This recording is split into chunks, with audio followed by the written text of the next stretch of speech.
Robin Hood Radio presents Stage Right or Not with Michele Willens. Michele is a longtime journalist and herself is a published playwright of several theatrical works. She's a frequent contributor to the Huffington Post, Daily Beast, and the Atlantic websites. Another opening of another show. Well, I can't imagine more diverse theatrical experiences than I had this past week. First, I attended a matinee starring a giant ape who has been portrayed so many times on film that he deserves his own studio.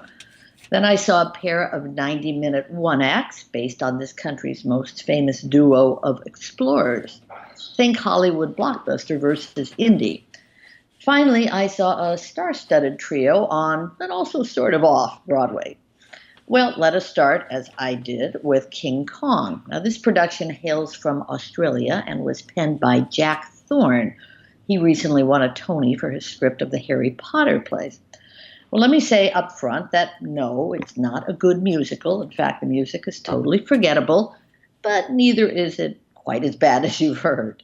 The story is the same. Movie maker goes to Skull Island and ends up discovering a monstrous animal with Barnum-like visions. There isn't a human being alive who wouldn't want to see him, he claims. He wraps the poor guy up and ships him across the ocean to become a freak show in New York City. This isn't a movie, it's theater, says the impresario. Well, that's a rationale if I've ever heard one. In Act 2, we are in the show, within a movie, within a play, etc., etc.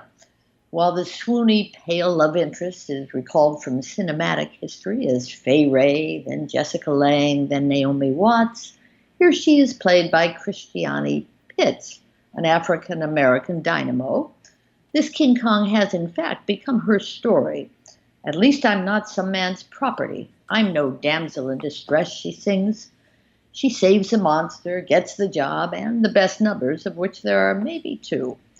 What matters here is Kong himself, who is 20 feet tall, weighs thousands of pounds, and is maneuvered by a talented team of puppet masters who blend into the action fluidly. His entrance is dramatic, as is his curtain call. Well, who is this show for? The tourist crowd seemed satisfied, and I assume those with children over the holiday season will keep it running, but not for long, I predict. The mouth of the monster may roar, but word of mouth, not so much. Now, to the other extreme, an audacious experience entitled Lewiston-Clarkston at the downtown Rattlestick Theater. Now, this is a pair of one-acts by Samuel Hunter that previously played only independently, but since they sort of share a theme, it makes sense to put them on the same bill. This production is the first time that Lewiston and Clarkston have been done together. Credit to director Davis McCallum and the artistic director of the Rattlestick, Daniela Topol, for not only doing these plays back-to-back, but totally reconfiguring the space. That means reducing the seats. There are just 51 for this production. The audience surrounds the 6 actors, 3 in the first show, 3 in the second, almost feeling we are part of the intensity on stage, though of course there is no actual stage. And it is intense. Let me also mention that there is a 35-minute break for a communal dinner right there. The conceit here is that a character in each play has some distant familial connection to either Meriwether Lewis or William Clark, who of course paved the path to the Pacific from 1804 to 1806. Without giving much away, the first deals with a grandmother and her suddenly reappearing granddaughter, each suffering the repercussions of a suicide. The second, much more harrowing tale is about 2 young gay men and a meth-addicted mother. Sound like fun so far? The one act share a similar area in Idaho, concerns about the risk of losing cherished property and the idea of how well-meaning parents can do terrible harm. They even share the building of a tent right before our eyes. There is a bit of history about Lewis and Clark here. How Lewis died is a source of debate that makes sense. And overall, this riveting evening, which has been extended for several more weeks at least, leaves you hoping the words of one character are not true. This is a terrible time to be alive, he says. There's nothing left to discover. Well, finally, I did discover that Daniel Radcliffe, Bobby Cannavale, and Sherry Jones can take just about any line and bring it to life. which is good since their play is called The Lifespan of a Fact and is continuing a run at Studio 54 through mid-January. Now, this is based on a book by the characters portrayed by Cannavale and Radcliffe. The former is a distinguished man of words. I don't write articles, I write essays, he insists. But he's been known to take liberties, we are warned. Radcliffe is a Harvard grad intern assigned to fact-check a piece by Cannavale's character for a magazine. Cherry Jones is the editor who has to referee between the two men. You may not be a journalist, she says, but I am, and this could be a career ender for both of us. For an 85-minute play, there is a lot to chew on here, especially for folks like me who have wanted to wring the necks of fact-checkers and simultaneously being saved by them. But even if you are not in this rarefied field, you can't help but be entertained by these three pros on stage, and thereafter wondering if you can be reading something that is truthful without it being completely accurate. The wrong facts get in the way of a story, says a writer as he fights for his version. The actual playwriting gets a bit muddled in the end, and some are frustrated with its final ambiguity, but overall there's a lot to laugh at and think about. And as I think back on my week, it's interesting that the latter two shows both dealt with the issue of suicide, at least tangentially, were minimal in nature, and featured a cast of just three. And let me tell you, Jill, they had a lot more impact than that immense set, huge cast, and very large ape. So let me ask you, because I can't quite. Well, I can say that the paper of record was a little bit cutting, harsh about the big ape. Is there any element of entertainment to it? Yeah, there is actually, and I mean that sincerely. And there were a lot of people who talked about the way the New York Times reviewed that show, with both the critics trying to one-up each other on how much they hated the show. Yeah, I saw that, and I just I always remember. This was decades ago, and it was really I think to this day, the worst thing I have ever seen. And that didn't stop the fact that people, it was in previews. I'm not even sure it opened. Yeah. It was that bad.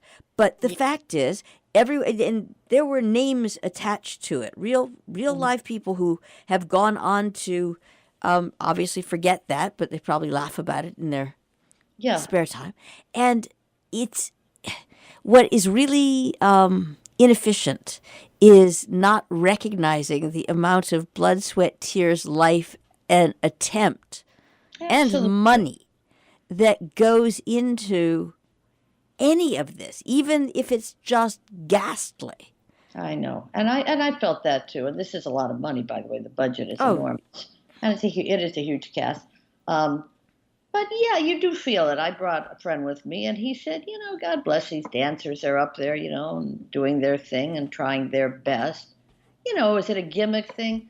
Yeah, it's similar in a way to Jekyll and Hyde. I think that was the one that also came from Australia and also got horrible reviews, but played for quite a while because, let's face it, people from out of town, it sounds like fun. And I listened to people. I didn't see a lot of walkouts. I listened to people later, even on the subway going home. I could see their playbills. I knew what they were talking about. And they were saying, oh, I really liked her. And this was, obviously I can't recommend it.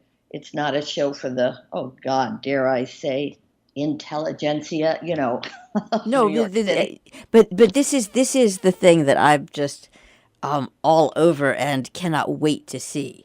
Is whether there is a split between the intelligentsia and entertainment, because the more time I spend out here, the more time I spend here in even Sharon, Connecticut, the more I see a crossover between no, an interest in being entertained.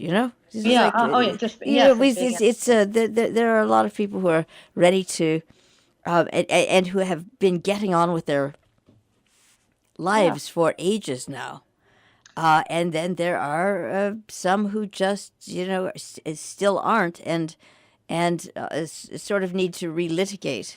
I just want to get out and have a good time. I mean, I said it was my day of the from the ridiculous to the sublime, though I'm not saying the Rattlestick show is sublime. It's difficult, but it's still very exciting, inventive theater.